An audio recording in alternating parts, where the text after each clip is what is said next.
warahmatullahi wabarakatuh. Perkenalkan, nama saya Latifatul Hasanah Dan saya Sania Sida. Di sini kami akan membahas materi mengenai sejarah dan perkembangan modifikasi hadis. Di sini saya akan membahas materi sejarah dan perkembangan kodifikasi hadis. Dan saya di sini akan menjelaskan mengenai penyempurnaan dan pengembangan sistem kodifikasi hadis. Baik, di sini sekarang kami akan memaparkan materinya. Pada masa Rasulullah SAW, hadis mulai berkembang meskipun belum diakui sebagai disiplin ilmu yang formal. Perkembangan ini terjadi melalui aktivitas periwayatan yang dilakukan oleh para sahabat dengan sangat hati-hati. Setelah Rasulullah SAW wafat, para sahabat semakin cermat dalam meriwayatkan hadis, terutama karena mereka fokus pada pengkodifikasian Al-Quran di masa awal. Khalifah Abu Bakar dan Utsman menetapkan aturan ketat seperti saksi dan sumpah untuk memastikan keaslian riwayat hadis. Perkembangan periwayatan ini menjadi dasar bagi kodifikasi dan penyempurnaan ilmu hadis hingga menjadi disiplin ilmu yang formal.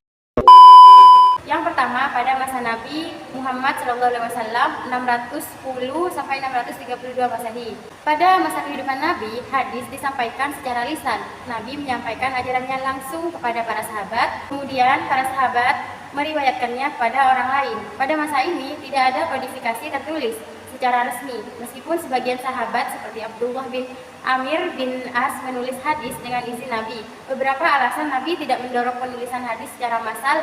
Yang pertama yaitu khawatir hadis tercampur dengan Al-Quran. Nabi sangat menjaga agar Al-Quran tetap terpisah dari perkataan-perkataan beliau, karena keduanya adalah sumber hukum yang berbeda. Yang kedua, budaya hafalan sangat kuat di kalangan bangsa Arab pada saat itu. Banyak sahabat menghafal perkataan Nabi dengan baik. Yang kedua, pada masa Khulafaur Rasyidin 632 sampai 661 Masehi. Setelah Nabi wafat, para sahabat mulai menyebarkan Islam ke berbagai wilayah dan hadis disampaikan melalui hafalan. Meski demikian, khalifah seperti Abu Bakar dan Umar bin Khattab sangat berhati-hati dalam menyebarkan hadis. Mereka khawatir terjadinya kesalahan dalam periwayatan, sehingga banyak sahabat hanya meriwayatkan hadis yang benar-benar mereka yakini kebenarannya. Pada masa ini, hadis masih belum dikodifikasi secara resmi. Fokusnya adalah para khalifah pada penyebaran Al-Quran dan ajaran Islam secara umum, sehingga hadis disampaikan melalui jaringan periwayatan lisan. Yang ketiga, pada masa Tabi'in 661 sampai 750 Masehi. Setelah generasi sahabat, muncullah generasi Tabi'in, yaitu orang-orang yang tidak bertemu Nabi tetapi belajar dari sahabat. Islam semakin meluas ke wilayah yang jauh dari pusat Madinah. Tantangan yang muncul yakni yang pertama ada perbedaan pemahaman dalam periwayatan hadis. Seiring waktu muncul berbagai versi hadis dan sebagian hadis palsu atau maudhu juga mulai beredar. Kedua, perlunya dokumentasi tertulis untuk menjaga keaslian hadis.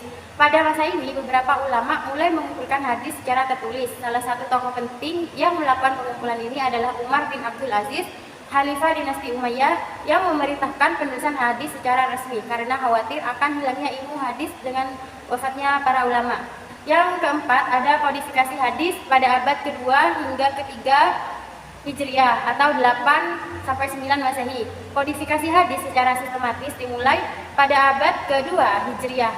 Ulama-ulama mulai mengumpulkan dan menulis hadis untuk mencegah penyebarannya yang tidak terkendali, terutama di wilayah-wilayah yang jauh dari pusat Islam. Salah satu ulama pertama yang terlibat dalam pengumpulan hadis adalah Ibnu Syihab Az-Zuhri. Pada abad ketiga Hijriah, ulama besar mulai menyusun kitab hadis secara lebih sistematis.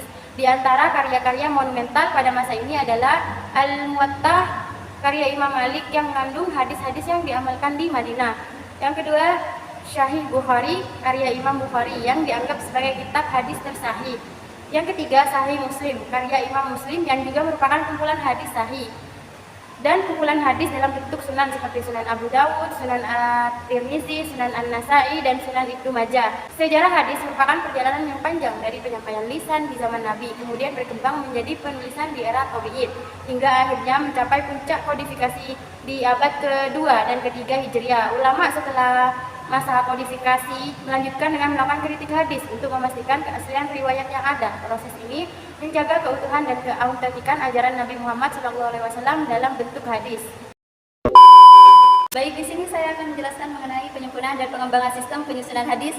Penyempurnaan dan pengembangan sistem penyusunan hadis adalah proses yang memakan waktu panjang dan melibatkan beberapa tahap dalam sejarah Islam. Dengan tujuan utama menjaga keaslian dan akurasi hadis, Nabi Muhammad SAW. Berikut ini adalah tahapan-tahapan penting dalam pengembangan penyusunan hadis. Yang pertama yaitu periode periwayatan lisan. Awal Islam hingga abad kedua Hijriah. Pada masa awal Islam hingga abad kedua Hijriah, hadis-hadis Nabi Muhammad SAW disebarkan secara lisan karena Nabi melarang penulisannya agar tidak tercampur dengan Al-Quran yang masih diturunkan. Para sahabat yang hidup bersama Nabi berperan sebagai penyampai utama ajaran-ajaran beliau melalui hafalan. Mereka sangat berhati-hati dalam menyampaikan hadis untuk menjaga keasliannya. Penyebaran ini dilakukan secara lisan antar individu, memastikan hadis hanya diterima oleh orang-orang yang terpercaya dan mampu memahaminya dengan baik. Tradisi hafalan ini berhasil menjaga keaslian ajaran Islam. Yang kedua yaitu pengumpulan hadis. Pada masa tabi'in dan tabi'ut tabi'in, sekitar abad kedua Hijriah, setelah banyak sahabat Nabi Muhammad SAW wafat, kekhawatiran akan hilangnya hadis meningkat karena mereka adalah saksi langsung terhadap perkataan Nabi. Hadis yang belum tertulis masih tersebar melalui periwayatan lisan, dan kematian para sahabat memicu kecemasan akan hilangnya ajaran Nabi. Ulama dari generasi tabi'in dan tabi'ut tabi'in mulai mengumpulkan hadis dengan mencatat dokumen pribadi sahabat serta mendengarkan periwayatan dari banyak perawi.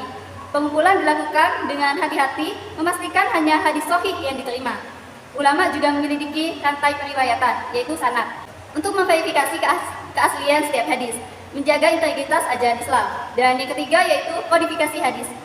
Secara sistematis, yaitu sekitar abad ke-3 Hijriah, pada masa Khalifah Umar bin Abdul Aziz, kodifikasi hadis dimulai secara resmi untuk menjaga keaslian ajaran Islam. Ia memerintahkan ulama untuk mengumpulkan dan mencatat hadis secara sistematis, mengingat semakin banyak sahabat yang wafat dan munculnya hadis-hadis palsu.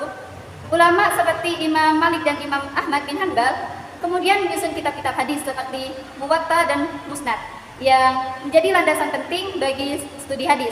Dan proses ini memastikan hadis dapat dipelajari secara tertulis oleh generasi berikutnya dan melahirkan metodologi verifikasi keaslian hadis. Kodifikasi ini menjaga kemurnian ajaran Islam. Yang keempat yaitu lahirnya kitab hadis klasik abad ke-3 hingga abad ke-4 Hijriah. Puncak penyusunan hadis terjadi ketika para ulama terkemuka mengumpulkan dan menyusun kitab-kitab hadis sahih yang menjadi acuan utama umat Islam. Proses ini melibatkan verifikasi ketat terhadap sanad dan matan untuk memastikan keaslian dari Nabi Muhammad SAW. Kitab-kitab seperti Sahih Bukhari dan Sahih Muslim disusun oleh Imam Bukhari dan Imam Muslim melalui seleksi teliti terhadap kredibilitas perawi. Kitab lain dari kutub Al-Sittah seperti Sunan Abu Dawud dan Sunan Tirmizi juga menjadi referensi penting. Metode verifikasi ini membuat kitab-kitab tersebut menjadi rujukan utama hingga saat ini. Yang kelima, yaitu klasifikasi dan kritik hadis. Para ulama mengembangkan metode untuk mengklasifikasi hadis berdasarkan tingkat keasliannya, agar umat Islam dapat membedakan hadis yang dapat dijadikan rujukan. Kategori utama adalah hadis sahih, yaitu yang paling otentik. Hadis hasan, baik tapi tidak sekuat sahih. Dan hadis dhaif, diragukan atau lemah. Mereka juga mengembangkan ilmu jarh wal ta'dil yang menilai kredibilitas perawi hadis. Ilmu ini membantu menentukan apakah perawi dapat dipercaya atau memiliki cacat yang mempengaruhi keaslian hadis. Dan yang keenam yaitu pengembangan ilmu hadis. Seiring berkembangnya kajian hadis, muncul berbagai cabang ilmu khusus. Ilmu mutalahul hadis mempelajari istilah teknis dan klasifikasi hadis, membantu ulama memahami kategori keasliannya.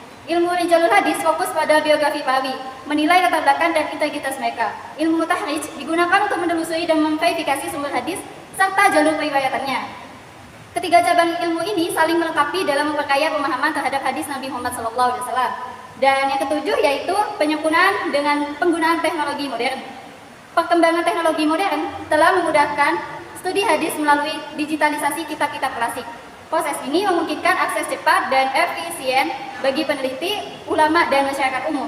Situs web dan aplikasi modern menyediakan fitur pencarian canggih yang memudahkan penelusuran dan verifikasi hadis. Teknologi ini juga memfasilitasi kajian kritis, memungkinkan perbandingan berbagai versi hadis dan memastikan keasliannya. Dengan teknologi yang sesuai dengan kebutuhan zaman, studi hadis menjadi lebih relevan dan praktis. Mungkin itu saja dari saya. Terima kasih.